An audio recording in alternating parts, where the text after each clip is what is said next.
Hello les amis, bienvenue ou revenus sur ma chaîne. Il y a un dicton qui dit que meilleur c'est l'ennemi de bien et je pense que ça s'applique particulièrement quand on parle de photographie.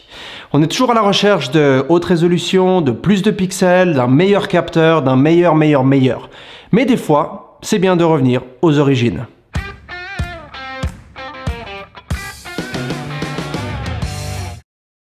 Dehancer, qui est une compagnie qui a été établie en 2014, m'a contacté, ne m'a pas payé, mais je peux garder la licence pour ce programme. C'est un plugin pour convertir les photos digitales en argentique. Ce plugin contient 62 types de films, donc tu as les films à couleur négative, couleur positive, film noir et blanc, instantané, etc. Tu retrouveras des styles de films qui sont très connus, tels que Fujicolor, Agfa, CineStyle, Kodak, Rolei, Ilford et j'en passe. Je reçois beaucoup de demandes pour faire des revues de programmes dans tout style et dans tout genre.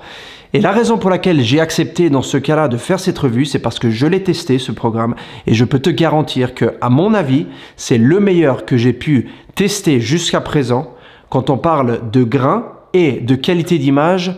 Et c'est celui qui se rapproche le plus du film argentique. Je vais donc te donner quelques exemples de photos RAW, donc des photos qui n'ont pas été retouchées et qui sortent directement de mon appareil photo, et ce que ça donne avant et après en utilisant ce programme de chez Dehancer.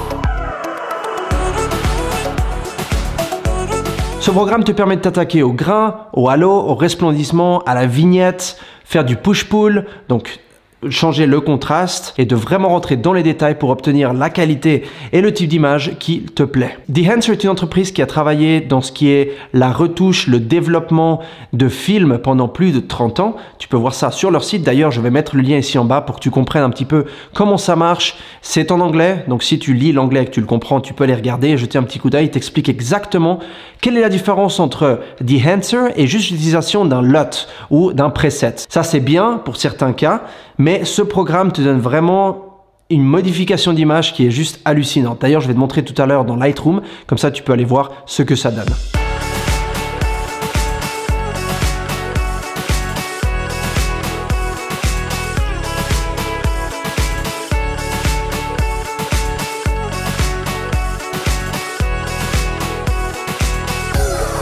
Le preset que j'ai utilisé pour tous mes mariages de l'année passée, en 2021, c'était le preset Kodak Portra 400, ce qui est en fait mon preset préféré. Il a été créé et je l'ai acheté sur la chaîne de Jamie Windsor, c'est un YouTuber, tu peux aller checker, qui a fait un travail absolument incroyable avec ce preset. Et je veux le comparer avec ce que Dehancer propose, donc le Portra 400, pour voir quelles sont les différences. C'est parti.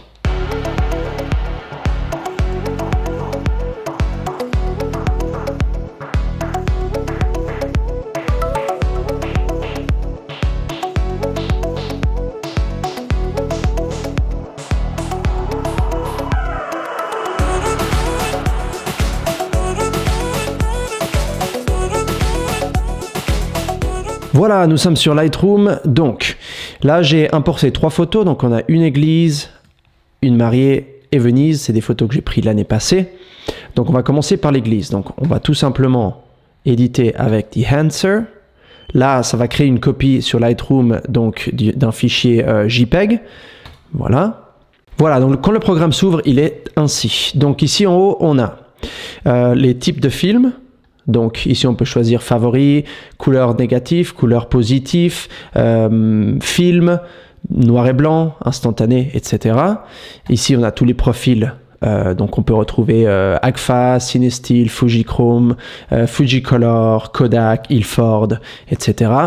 Et là on a la fonction push-pull, donc ça va en fait varier les tons de couleurs, ce qui est normal parce qu'on joue avec le contraste et quand on faisait ça sur film, ça faisait effectivement ce genre d'effet. Et ici, on a les favoris. Donc pour ajouter un favori, il suffit de sélectionner le type de film qu'on aime. On appuie ici et ça rajoute le petit cœur. Donc ça va dans les favoris. Voilà. Alors ce film-là, je vais le traiter avec Kodak Portra 400, qui est l'un de mes préférés d'ailleurs. Voilà, alors ici en haut, on a la température, donc comme d'habitude, on peut aller plus chaud ou plus froid, la teinte, donc on peut aller sur du magenta ou du vert, et ici on peut choisir le point noir, donc ça d'habitude je laisse comme c'est, pareil pour le blanc, on laisse pareil, voilà, ici on peut choisir le profil que l'on veut, par exemple le Kodak 2383 d'impression, donc ça fait un autre type de look que l'Endura sur papier brillant, c'est celui que je sélectionne d'habitude. Là on peut à ce point changer l'exposition, le contraste tonal, donc on peut voir ici que ça fait plus délavé on va dire. Ici je mets d'habitude le limiteur de niveau pour que ça reste on va dire un look argentique. Voilà, la densité de la couleur, donc on peut choisir par exemple là tu peux voir dans le ciel ça devient plus ou moins bleu. Voilà, et là c'est où la magie se passe. Donc si je vais ici par exemple sur le clocher et que je mets le grain, regarde ce qui se passe. Voilà, donc tu peux voir que c'est un grain qui est différent, ça dépend en fait des zones, des couleurs, etc. Tu peux voir les gens ici, si on regarde avant et après, c'est une autre histoire. Voilà, donc là on peut choisir la taille du grain, donc tu peux regarder par exemple ici dans la zone des arbres, quand je change, le grain devient plus gros ou moins gros, ça je vais laisser, d'habitude je mets un tout petit peu plus. La quantité de grains, donc si on veut beaucoup de grains ou pas, donc ça je laisse d'habitude à 20 comme c'est. Là il y a la résolution j'aime la descendre un peu. Donc je la mets à peu près à 25. Il faut calculer que ça a été shooté avec un X-T3, donc on parle de 26 mégapixels, donc la moitié, d'habitude ça met la moitié, c'est du 13 mégapixels, et là je descends encore un peu, ce qui vraiment réduit la qualité, parce qu'à l'époque c'était pas des mégapixels, c'était du grain, c'est ça qui faisait les images. Donc le fait d'avoir du grain, c'est ça qui va en fait composer la photo. On voit par exemple ici les nuages, c'est magnifique. Je te dis, ça c'est vraiment le plugin que j'ai trouvé le meilleur pour ce qui est de l'ajout de grain et le look de film argentique. Donc là tu peux jouer avec les ombres, où tu veux le grain, s'il y en a plus ou moins. Voilà. Donc tu peux vraiment faire pas mal de changements. Ensuite ici on a les têtes de couleurs, je sais pas vraiment comment on dit ça en français, mais donc tu peux modifier le jaune, le bleu, magenta, vert, cyan, rouge, etc. Là tu peux aussi faire gang, en fait ça les met ensemble, donc quand tu en bouges un, ça les bouge tous, ce qui est pas mal. Ici on a le halo, donc en fait ça crée une sorte de halo autour des lignes de la photo, donc tu peux voir ici la différence par exemple sur le clocher. Si tu veux voir ce que ça fait, tu viens ici en bas, tu as le mode masque, donc ça te montre exactement ce qui se passe, tu peux amplifier, tu peux changer la diffusion globale, et voilà. Donc là vraiment ça te montre, regarde la différence entre avant et après. Ça rajoute vraiment ce côté argentique, mais vraiment, vraiment beaucoup. Voilà, donc j'aime laisser ça à peu près où eux, ils le mettent, ce qui est vraiment suffisant. Ensuite, on a ici, ça rajoute ces effets blancs, surtout dans les lumières hautes. Donc tu peux voir ici dans le blanc, par exemple, on peut augmenter.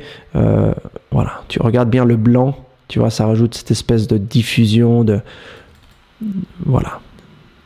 Donc ça, on va l'enlever, je l'utilise presque jamais. La vignette, donc ici, on peut changer, par exemple, juste pour que tu puisses voir où est la vignette. Donc là, on l'a clairement ici. Ce que je veux faire, c'est que je veux changer un petit peu la taille. Je veux que ce soit un peu plus un ovale. Voilà, donc on va augmenter de nouveau la taille. Et là, on repart de nouveau comme ça et on réduit un petit peu l'exposition autour. Voilà, ce qui donne ce côté un petit peu de vignette et tu as tout le contrôle dessus. Donc ça, c'est après, ça, c'est avant. Avant, après, voilà. Et tu dis OK. Et ça va le mettre sur Lightroom. Donc ça a créé deux copies, la copie fichier RAW et le fichier modifié. Maintenant on va aller sur la mariée. Donc de nouveau on ouvre, on fait une copie. Voilà, nous y revoici. Donc là on peut s'amuser un petit peu. Je vais t'en montrer quelques-uns depuis le début. Donc Agfa, Agfa Color, Agfa Chrome, Astrum Color, Cinestill 50D, 800T, Fujifilm Ecna Vivid. Voilà. Realad 500D, donc tu as vraiment beaucoup de choix. Voilà, tu peux voir ici les différences d'effets que ça donne. Ilford, que j'aime beaucoup, le XP2, ça j'aime beaucoup. Donc elle, voilà, on va faire le traitement en noir et blanc. Donc on va aller sur du Ilford XP2 Super 400. Donc ici en haut, à gauche, tu vois les presets. Donc tu peux rajouter des presets si tu veux. C'est très très simple à faire. Tout ce que tu as à faire, c'est tu fais plus. Ici, tu écris, par exemple, là on va dire c'est marié. Oups, j'ai un clavier américain, donc c'est pas évident. Voilà. Et je vais dire ajouter preset. Et ça te le rajoute. Ce qui est bien, c'est que ça te rajoute une petite icône. Donc tu peux voir la photo avec laquelle tu as créé ce preset. Tu peux voir ici, j'en ai plusieurs. J'en ai fait un avec Kodak Hector 25, le Portra 400 et maintenant Ilford XP2. Voilà. Donc on va retourner sur les profils. Maintenant on va s'amuser un petit peu au niveau du grain. Donc regarde la différence ici. Là je vais rajouter pas mal de grains, des grains un petit peu plus gros, et je vais mettre un petit peu plus parce que j'aime beaucoup ce côté justement granuleux qui fait en fait une grosse différence. Tu peux voir avant et après. Ça vraiment, ça coupe le côté digital. Je continue à le dire, mais ça, je trouve ça absolument incroyable. Et là on peut peut-être ajouter un petit peu. Voilà, juste question que ça mette un petit punch sur les lumières hautes. On va réduire un petit peu quand même. Je veux pas que ce soit trop non plus. Voilà, on va rajouter une petite vignette. Voilà, on va le laisser à peu près comme ça, ce qui est pas mal. Donc avant, après, voilà, et on va dire OK. Voilà, ça te donne une petite idée de comment utiliser ce programme sur Lightroom. Il est compatible avec Mac et avec Windows. Au niveau du prix, on est à 199 $ pour 2 licences, donc 2 ordinateurs différents, ce qui est pas mal du tout. L'une des améliorations que j'aimerais voir sur ce plugin, c'est que tu puisses retoucher plusieurs photos au même temps. Donc sélectionner plusieurs photos en même temps, dire retoucher avec Enhancer, ça te les ouvre un petit peu comme avec Lightroom où tu les vois en dessous. Et de cette façon, tu peux appliquer les presets à chacune et tu peux faire des petites modifications. Tu dis OK et ça te met cet effet sur toutes les photos que tu as importées. Ça c'est bien lorsque tu veux par exemple modifier des photos de mariage, parce que généralement quand j'ai des photos de mariage à retoucher, j'en ai beaucoup. Donc comme ça, tu peux vraiment prendre par exemple à l'église, tu prends toute la série à l'église et tu retouches tout d'un coup. L'apéro, tu prends tout d'un coup, etc. Donc ça pourrait faciliter les choses. Voilà, j'espère que cette vidéo t'a plu. Dis-moi ce que tu en penses dans la section des commentaires ci-dessous. Je mets le lien pour leur site également ci-dessous, comme ça tu peux aller jeter un petit coup d'œil. Continue à faire des belles photos, continue à sourire et je te retrouve comme d'habitude dans ma prochaine vidéo. Ciao, ciao!